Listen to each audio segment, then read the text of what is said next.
اس میں میں پھر اب وہ 11,000 وولٹ والی روایت یہاں پہ بیان کر دوں جو کہتے ہیں ہم صحیح اور ضعیف کا فرق نہیں کرتے، اور میری مجبوری ہے، اس کے بغیر یہ دماغ میں ڈرل نہیں ہوتا، یہ روایت میں بیان نہ کروں تو۔ مشکات میں 4902 ہے کہ جو شخص اپنے جہلی نسب پر فخر کرے تو اس کو پھر تم کہو کہ تم اپنے جہلی نسب پہ فخر کرتے ہو، اسے کہو کہ اپنے باپ کی شرمگاہ کاٹ کے اپنے منہ میں رکھ لے، نعوذ باللہ من ذالک۔ اور یہ بات اس سے کنایے سے نہ کرو، ڈائریکٹ کرو۔ اتنی بےہودہ بات آپ صلی اللہ علیہ وسلم کبھی کہہ سکتے ہیں؟ اس میں بھی یہی حکم ہے، اس میں حسن بصری مدلس ہے اور ان سے روایت کر رہے ہیں۔ بسم اللہ الرحمن الرحیم۔ السلام علیکم دوستو، اس بندے کو نوبل انعام ملنا چاہیے کہ اس صدی کا سب سے بڑا جھوٹا اور مکار یہ شخص ہے۔ آج تک کسی محدث نے، کسی فقیہ نے، کسی عالم نے یہ نہیں کہا کہ ہم صحیح حدیث اور ضعیف حدیث میں فرق نہیں کرتے۔ کتنا بڑا جھوٹ بول رہا ہے۔ محدثین کیا کہتے ہیں کہ صحیح احادیث سے ہم احکام ثابت کریں گے، اور ضعیف احادیث ہوں تو وہ فضائل کے لیے، ترغیب اور ترہیب کے لیے ہم ان پر عمل کریں گے، یہ محدثین کہتے ہیں۔ اور یہ کہتا ہے کہ جو کہتے ہیں کہ صحیح اور ضعیف میں فرق نہیں کرتے، ان کے لیے میں 11,000 وولٹ والی حدیث سناتا ہوں۔ میں آگے بتاتا ہوں کہ یہ حدیث اس کے خلاف آئے گی۔ اب میں آپ کو بتاتا ہوں پہلے امام نووی کیا فرماتے ہیں۔ وہ فرماتے ہیں کہ ہم صحیح اور ضعیف میں فرق کرتے ہیں اور اس کی تفسیر بیان کرتے ہیں۔ صحیح مسلم کی شرح کرتے ہوئے لکھتے ہیں، حضرات محدثین ضعیف راویوں سے ترغیب، ترہیب، فضائل اعمال، قصص، زہد اور مکارم اخلاق میں احادیث روایت کرتے ہیں، اور حلال و حرام کے احکام میں ان سے اصل روایت نہیں کرتے۔ اور اس قسم کی احادیث میں ضعیف راویوں سے روایت کرنا اور ان پر عمل کرنا صحیح اور شرع میں ثابت ہے، یعنی ضعیف روایات پر عمل کرنا اس لحاظ سے کہ وہ مکارم اخلاق پر ہوں، قصص پہ ہوں اور فضائل اعمال پر ہوں۔ اور احکام سے متعلق حدیث میں جب کوئی ضعیف راوی متفرد ہو تو اس کی روایت سے ہرگز استدلال نہیں کیا جاتا۔ شرح صحیح مسلم للنووی، جلد نمبر 1 صفحہ نمبر 21، نور محمد اصل مطابق کراچی۔ یہ ہے امام نووی رحمۃ اللہ علیہ، فرماتے ہیں کہ ہم صحیح اور ضعیف میں فرق کرتے ہیں۔ صحیح احادیث سے ہم جو ہے وہ احکام ثابت کرتے ہیں، اور ضعیف احادیث ہوں تو ہم یہ کہتے ہیں کہ فضائل کے لیے یہ قابل قبول ہے، ان پر عمل کیا جائے گا۔ اب آپ خود بتائیں، اس نے جو مثال دی ہے کیا یہ اس میں مکارم اخلاق ہے؟ جبکہ امام نووی فرماتے ہیں کہ ضعیف احادیث ہم لیں گے جبکہ مکارم اخلاق پر ہوں، ترغیب کے لیے ہوں، ترہیب کے لیے ہوں، فضائل کے لیے ہوں۔ تو کیا جو اس نے حدیث سنائی ہے آپ صلی اللہ تعالیٰ علیہ وآلہ وسلم کے متعلق، کیا وہ آپ کی سے فضیلت ظاہر ہوتی ہے؟ نہیں، خود اس نے کہا کہ یہ تو بےہودہ روایت ہے، نعوذ باللہ من ذالک، جو اس نے کہا۔ تو اب یہ مثال دینا ایک بے وقوف آدمی کا کام ہے۔ اور آگے میں آپ کو بتاتا ہوں، اس کے جو بابا جی ہیں البانی، جس کو یہ کہتا ہے آئنسٹائن امام، اور الحمدللہ یہ جو شیخ ناصر الدین البانی ہے رحمہ اللہ، جن کو میں کہتا ہوں کہ وہ نیوٹن اور آئنسٹائن تھے اہل سنت کے، کہ ان کے پاس جو ہے وہ ڈگری تو کوئی نہیں تھی، گھڑی ساز تھے، ہماری طرح وہ انجینئر ہی تھے آپ کہہ لیں اس اعتبار سے۔ شیخ ناصر الدین البانی یہ اہل سنت کے امام ہیں، اور آج کی ڈیٹ تک تو امام ہی ہیں۔ بعد میں کوئی ان کو خارج کر دے تو وہ، ویسے تو اب وہ اتنے بڑے ہو چکے ہیں کہ نہ تو اب شیخ زبیر صاحب سے کوئی جان چھڑا سکتا ہے، نہ شیخ البانی سے۔ کس طرح تعریفیں کر رہا ہے البانی کی، امام ہے، آئنسٹائن ہے۔ اس آئنسٹائن نے اسی حدیث کو کہا ہے کہ صحیح حدیث ہے، جس کے بارے میں یہ کہہ رہا ہے کہ اس میں توہین ہے، بےہودہ باتیں ہیں، قرآن پاک بھی سنا رہا ہے۔ تو جو آدمی اس حدیث کو صحیح مان رہا ہے، اور ایک جگہ کہتا ہے کہ وہ بے ایمان ہو جائے گا اگر کوئی اس حدیث کو صحیح مانے گا، تو البانی بے ایمان ہوا، جس کو یہ امام بھی کہہ رہا ہے، آئنسٹائن بھی کہہ رہا ہے۔ دیکھیے البانی کی کتاب ہے سلسلۃ الاحادیث صحیحہ، حدیث نمبر 269، من تازہ، وہی حدیث ہے۔ اور آگے البانی صاحب بتاتے ہیں کہ یہ کن کن کتابوں میں یہ حدیث ہے۔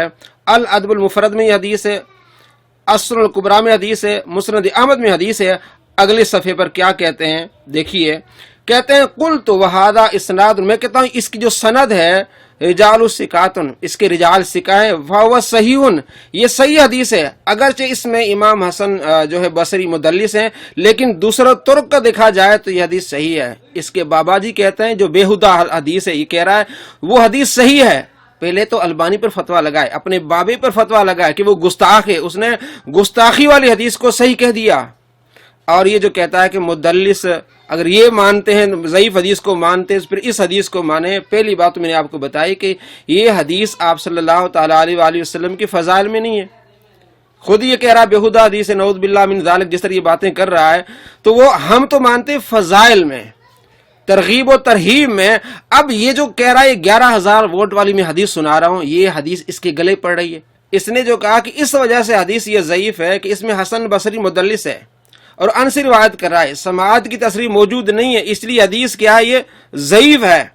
اب میں آپ کو بتاتا ہوں کہ یہ خود ضعیف حدیثیں اپنے ریسرچ پیپر میں لکھتا رہا ہے، اور البانی نے کہا وہ صحیح ہے، اس کے باوجود اس میں ایک راوی مدلس سے آمش مدلس سے ان سے روایت کر رہا، پھر بھی اس نے وہ حدیث لی۔ اب یہ جو کہتا نا یہ دماغ میں ڈرل نہیں ہوتی، اب ہم اس کے دماغ میں ڈرل کریں گے کہ آج کا اس صدی کا سب سے بڑا تو منافق ہے۔ ایک طرف تو شب برات کی تمام احادیث کو ضعیف کہتا ہے، جن کو البانی نے بھی صحیح کہا ہے، لیکن اب یہ کیا کر رہا ہے کہ جناب عالی میں نے اپنے ریسرچ پیپر میں اس لیے حدیث ڈالی ہے، اگرچہ اس میں ایک راوی مدلس ہے، زبیر زئی کہہ رہا ہے کہ مدلس ہے، پھر بھی ہمیں نے وہ حدیث ڈالی ہے اس لیے کہ ہم جو علم کو جمع کر رہے ہیں اور جو لوگ البانی کے علم پر یقین رکھتے ہیں، ریلائی کرتے ہیں، ہم ان سے علم نہیں کھینچنا چاہتے ہیں۔ اور ایک جملہ اور بھی اس کا سنیے۔ تو یہ میں نے الزامی جواب پھکی کے طور پہ یہ اینٹی وانم دیا تھا یہ والی روایت۔ الزامی جواب پھکی، آج میں اس کو پھک دے رہا ہوں۔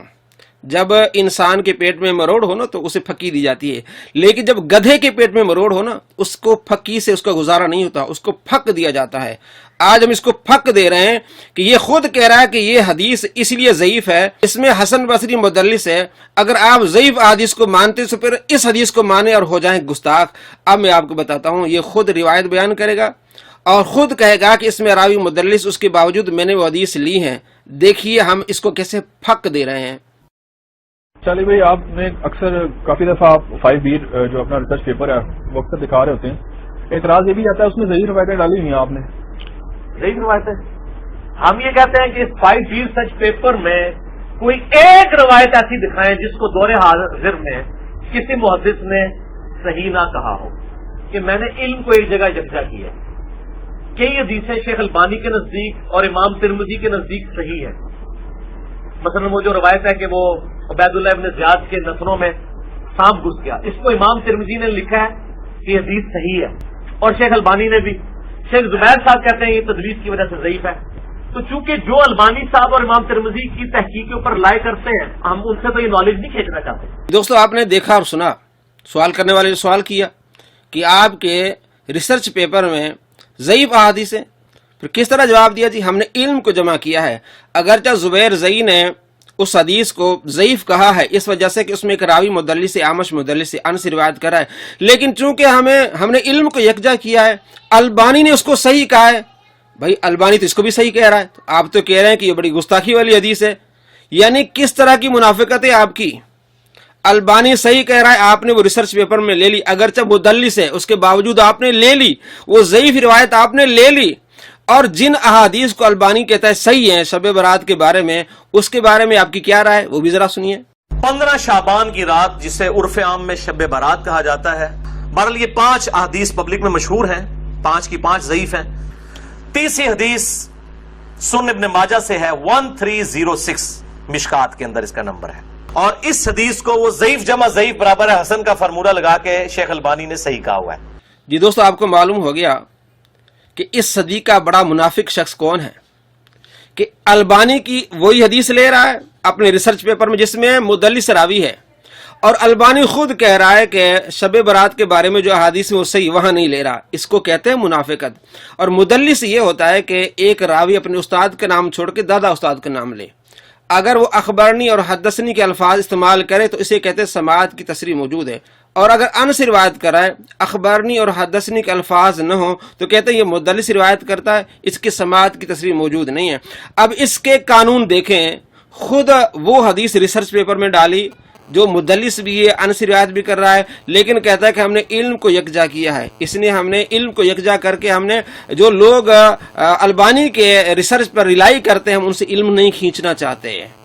اب دوسری جگہ خود البانی اسے روایت کو صحیح کہہ رہا ہے، لیکن یہ کہہ رہا ہے کہ وہ حدیث ضعیف ہے۔ اب آپ کو معلوم ہو گیا کہ اس میں کتنی منافقت ہے کہ یہ کہہ رہا ہے کہ 11,000 ووٹ والی میں حدیث آپ کو سناتا ہوں، ٹھیک ہے، دماغ میں بات نہیں جائے گی، اس میں ایک راوی حسن بصری مدلس ہے تو اس لیے حدیث ضعیف ہے، تو اگر ضعیف حدیث کو مانتے اس کو مانے اور ہو جائیں گستاخ۔ دوسری جگہ بھی یہ کہتا ہے یہ باتیں، اور اپنے ریسرچ پیپر میں اس طرح کی حدیث لاتا ہے جس میں راوی مدلس سے ہم سے روایت کرتا ہے،